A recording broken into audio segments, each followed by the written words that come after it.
नमस्कार। आज हम उपवास चिकित्सा पर चर्चा करेंगे। जो बर्नर मैकफेडन हैं, जर्मनी के एक बहुत अच्छे डॉक्टर हुए हैं। उन्होंने उपवास के ऊपर बहुत अच्छा वृतांत लिखा है, पूरी किताब है, जिसमें से कुछ अंश मैं आपको आज इस वीडियो के माध्यम से बता रहा हूँ। उपवास उपचारात्मक चिकित्सा का सबसे कारगर साधन है। यह शरीर को नया बनाने का पूर्ण प्राकृतिक विधान है। यह मानव समाज जितना ही पुराना है।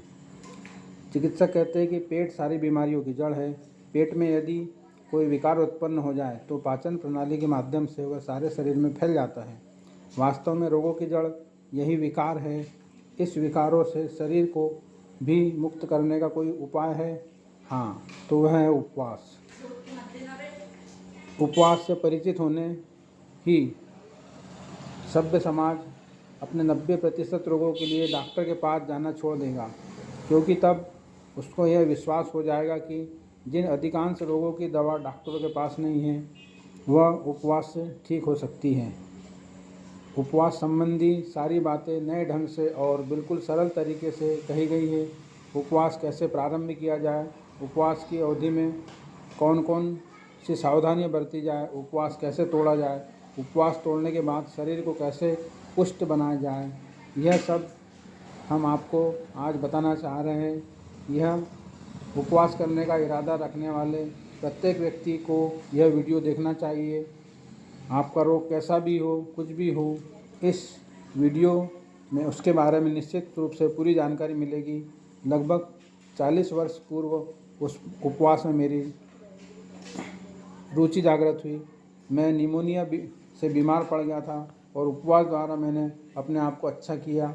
इसके पहले मैं व्यायाम करता था और बीमार पड़ने से बचता था, और यदि बीमार पड़ ही गया तो व्यायाम द्वारा ही अच्छा भी हो जाता था।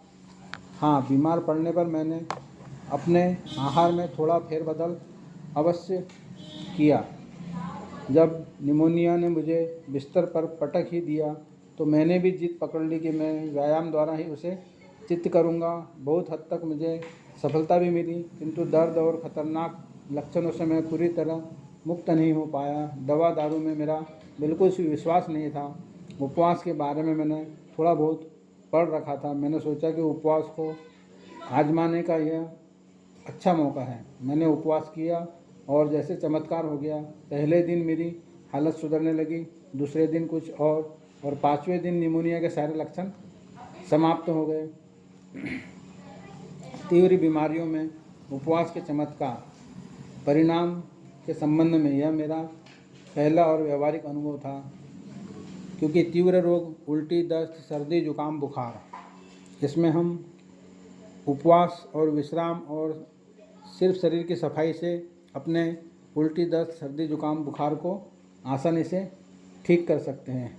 जैसा कि आपने देखा होगा, पशुओं के जीवन को देखकर अटूट आस्था है। जानवर बीमार पड़ते ही खाना छोड़ देते हैं, उनकी भूख मर जाती है, उन्हें खाने की इच्छा नहीं रहती है। अतः जब तक वह अच्छा नहीं हो जाते, चारे को मुंह तक नहीं लगाते। जानवर की निसर्ग बुद्धि उससे ऐसा ही करने को कहती है। प्राणी तो हम भी हैं, किंतु अन्य पशुओं की तुलना में अपने को थोड़ा ऊंचा मानते हैं। हम निसर्ग बुद्धि से नहीं, मानव बुद्धि से काम लेते हैं। प्रकृति हमसे कुछ कहती है और हम अपनी बुद्धि के अभिमान में कुछ और करते हैं। परिणाम बुरा होता है। अपने पहले प्रयोग के बाद तो मैंने अनेक रोगियों पर उपवास के लाभ देखे हैं।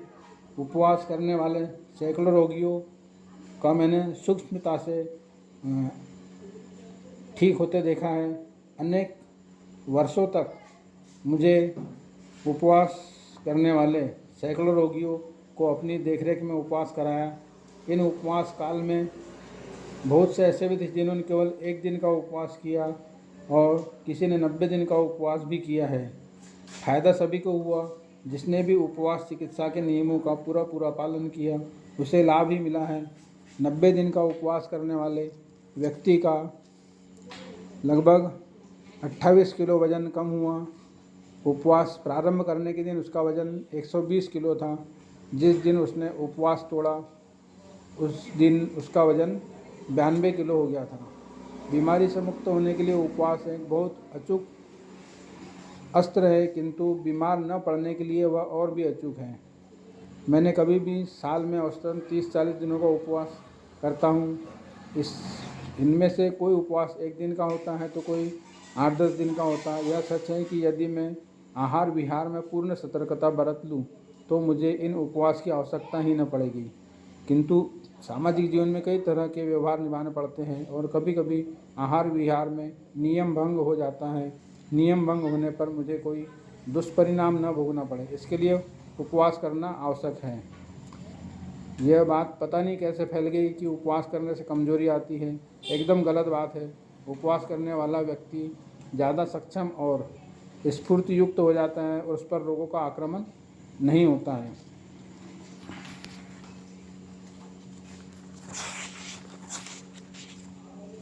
उपवास ख़त्म करने पर मेरी शारीरिक स्फूर्ति ही नहीं बढ़ी, आंखें भी स्वस्थ हो गई। डॉक्टर ने मेरी आंखों के बारे में निराशा ही व्यक्त की थी।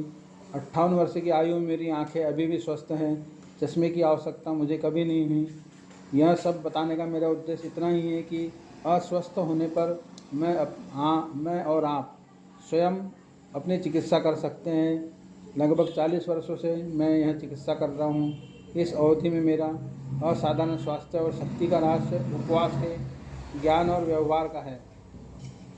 मैंने अपनी ओर से उपवास के ऊपर बताने का प्रयास किया है। अनेक डॉक्टरों से मैंने उपवास के ऊपर सलाह ली है और उपवास की कला अगर आपको आ जाए तो आप कभी बीमार न पड़े और पड़े भी तो शीघ्र अच्छे हो जाए, तो यह मुझे प्रसन्नता होगी।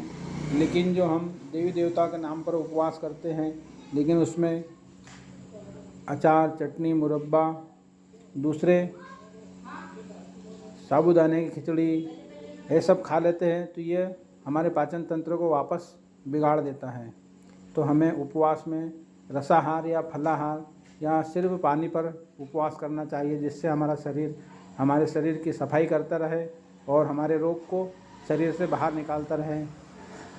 उल्टी, दस्त, सर्दी, जुकाम, बुखार, इसमें उपवास इतना कारागार है कि आप इनको मात्र कुछ घंटों या 1 दिन 2 दिन में ही इन रोगों से आप तुरंत बिना दवा के स्वस्थ हो सकते हो। तो आप इस वीडियो को अधिक से अधिक शेयर कीजिए। अगर कोई रोगी हो तो उसे यह वीडियो अवश्य बताएं। सब्सक्राइब कीजिए। धन्यवाद।